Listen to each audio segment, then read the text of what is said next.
Yo, what's going on, ladies and gentlemen? This is your boy Chris B. Daniels, and once again, you are on another episode of Show and Talk. Man, it feels like it's been a while. I missed y'all, man. I had to take care of some things. I was dealing with a few other things, so that's why I wasn't on here. But I'm back now, and once again, we're going to be talking about Beyond Belief, Fact or Fiction. This was my show. I swear to God, I feel like not many people that I know knows about this show or knew about it back in the day. I felt like I was the only one in the world that watched it. I mean, I know that I'm not. Me and my siblings, like I said in the first episode, we gathered around the TV every Friday night just to watch this show. So this is episode 4, season 1 right here. This episode right here, it was a lot better than the last one. There's one story in this episode, though, where the acting was really weak. I can't even lie to y'all, but I'll let y'all know when we get to that story. So without further ado, let's get to the first segment. The story is called Email. So this story is about a lady who's in this lawyer's office, and she's about to receive a check from her deceased uncle, by the lawyer, that was dealing with him.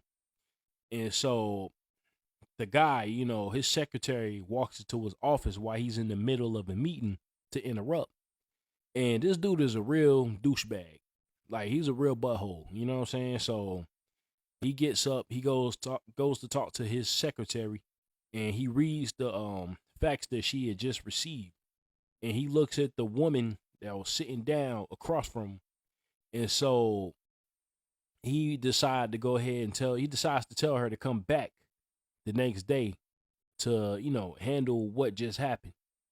And so while he's reading the facts out loud, saying that the woman that was sitting with him in the meeting was not his niece, it pissed him off good, because it was basically due to the fact that the lady didn't really know, his secretary didn't really know where the facts came from. It just came through. But it had a name on there. And what was the name? I forgot what the name was, but it was something silly. You know what I'm saying? But the lawyer basically threatens her job, saying the next time she screws up like that, she's fired. So she decides to stay in the office and spends all night trying to figure out where the facts came from. And she starts talking, exchanging messages back and forth with this one guy, apparently who was the deceased uncle. And so he's telling the secretary to find his niece, because the lady in the office with the lawyer earlier obviously was not his niece. So the lady kept trying to get more and more information out of him, and trying to figure out who he was. But the only thing he kept saying was find her. And she eventually, tracked down a woman and got the address. So the next day, the greedy woman comes back. You know what I'm saying? Because obviously at this point, we know she's not the niece, but she comes back to try to collect the money. But while once again, the guy was about to hand over the check, the lawyer is about to hand over the check to her, when his secretary once again walked in, interrupting. And so the guy stops what he's doing, walks around his desk, walks up to his secretary, and tells her she's fired.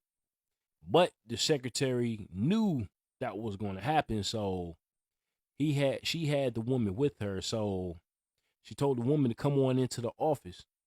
And the woman walks in, and automatically she knew that the lady that was sitting at the desk was trying to scam them out of money. You know what I'm saying? So she revealed to them that she was the real niece of the deceased client. You know what I'm saying? And so the woman that was about to get the check, turned out to be the guy's caretaker. She had no relations to him whatsoever. You know what I'm saying? She was just his caretaker. And so the woman kept the job, and her boss wanted to know how she pulled that off. But She never told him nothing. And I love this story, you know what I'm saying? Because the douchebag deserves to look like an idiot for almost giving over money that had nothing to do with that woman who was trying to scam his dumb ass. But yeah, that's the first story right there. Um Now, what do I think about this one? I just gave y'all my opinions on it. But again, I enjoyed it because I felt like the woman wasn't giving up. You know, she felt like that woman, you know, the client of the lawyer didn't deserve that money. She could just see it in her that I felt. You know what I'm saying? I felt like that the secretary could see that she wasn't nothing but a little greedy, you know, little greedy scumbag, you know, but she got her come up is basically. So that was the end of the first one. I give that story a 9 out of 10. Story number 2. It's called Cup of Joe. So it's about these 3 girls who's on their way to a party. Um, in the beginning, everything is going smoothly. And so this one's gonna be kind of short because the whole story basically takes place on the road. So in this story right here, they're just driving down the road and the girl in the back, you know, she was starting to get hungry. And she seen a billboard for a diner. You know, I guess it was they had to, you know, turn off to make a turn off, you know what I'm saying? And so they did. But then the girl winds up getting lost. And not only did she get lost, it started raining. So in her mind, she's panicking, but she didn't want her friends to know that so they could start panicking as well. So when they made the turn off, you know what I'm saying? They came across this dead end. And then this guy popped up at the window telling them that there's nothing further down the street, further down the road. So they back out and head into a different direction. And so once again, they came across another dead end, basically. And so it was a sheriff that, you know, was knocking on the window and was telling them that it was basically a landslide that just happened further down the street. And so the girls looked at each other like, what? And they tried to explain to the sheriff that, you know, all they wanted was something to eat. They seen a billboard for a diner. And the sheriff was explaining to him that, you know, there was never any billboard out there anywhere because they were illegal in those parts. So the girls look mystified. But come to find out, the whole thing about this story, and I guess y'all pretty much guessed it right away. That, you know, the girls probably seen the billboard that wasn't really there to say, you know, to keep them from running into that landslide. So I thought that was pretty intelligent, but this story was, I don't know. I don't know how I feel about, I don't know, 3 dinky girls going to a party talking about boys and all that. But I give it a 7. I'll be generous and give it a 7. It was alright. But y'all just check that one out for yourselves. Maybe you'll have a different opinion, but it's a 7 for me. So the next story. Secret of the Family Tomb. This one right here actually creeped me out a little bit when I saw it the first time. I don't know why, but it just did. So, there was a funeral that happened in the beginning. And so the person that got they got buried, you know, they were in the tomb. They buried him into the tomb along with another family member. So at, you know, that very night, something happened. And the next day, the gravekeeper came in, you know what I'm saying? The guy that worked there came in to check on things. No, he came in to do some work and the doors were pushed open and the inside was wrecked. So he called the cops out there. The cops showed up, and obviously he knew the guy. It's one of those towns where everybody knows one another. But you know, he showed the cop what happened. Everything was pushed over and everything like that. So they cleaned it up and set everything back in place and locked the doors.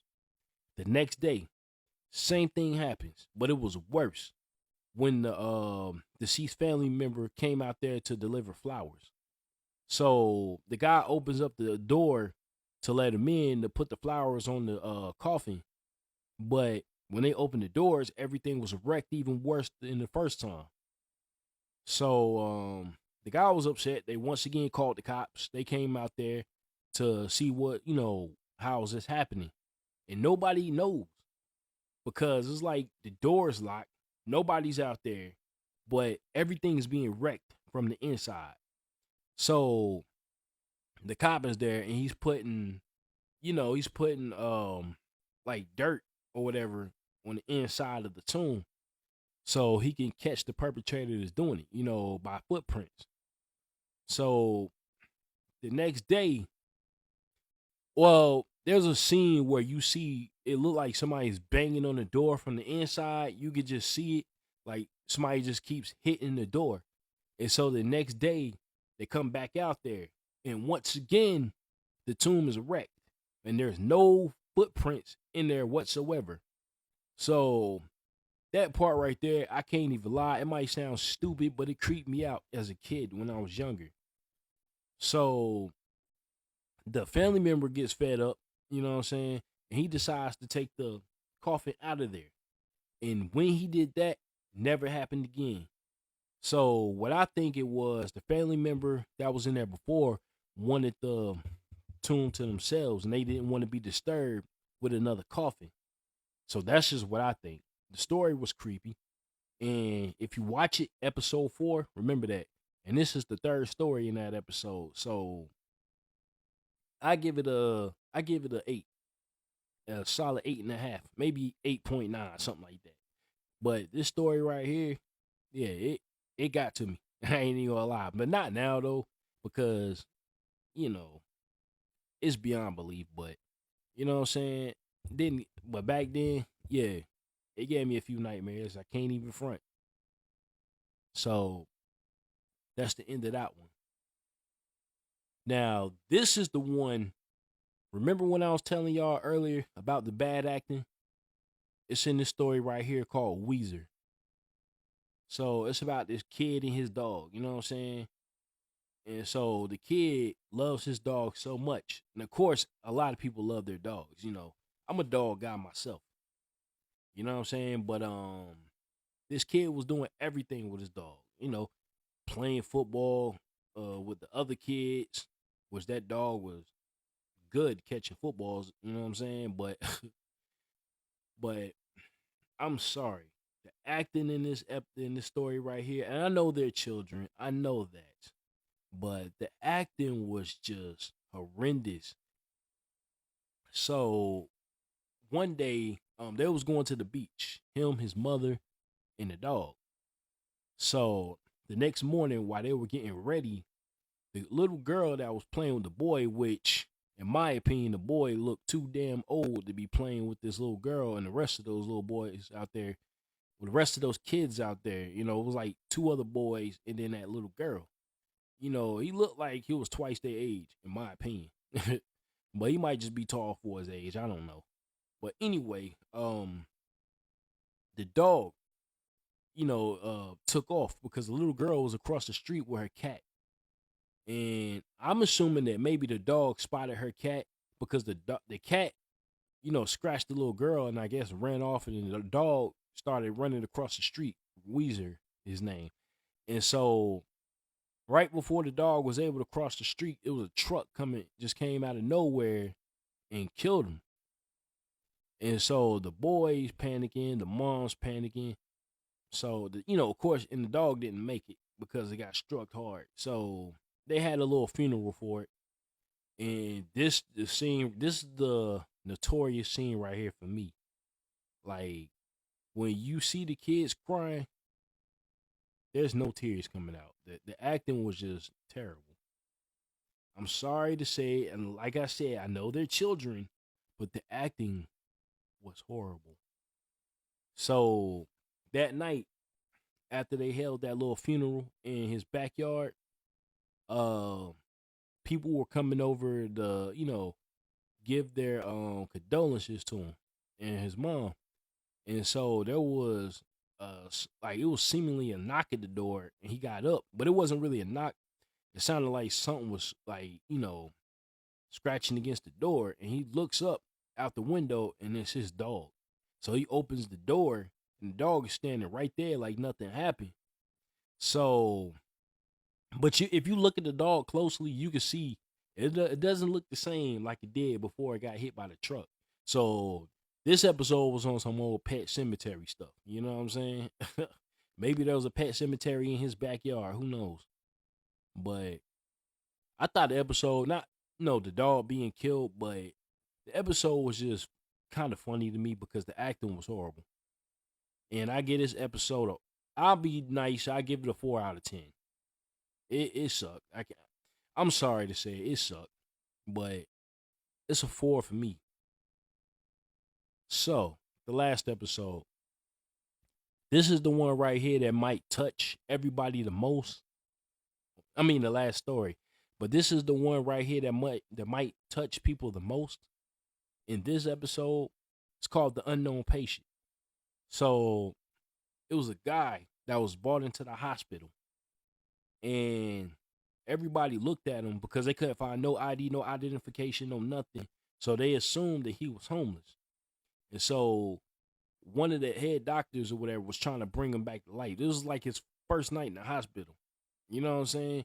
So the head nurse was telling him that, or the hospital director, head nurse, whoever she was telling him that they need to, let the man die basically because they're wasting resources trying to bring him back to life. And the doctor wasn't having that.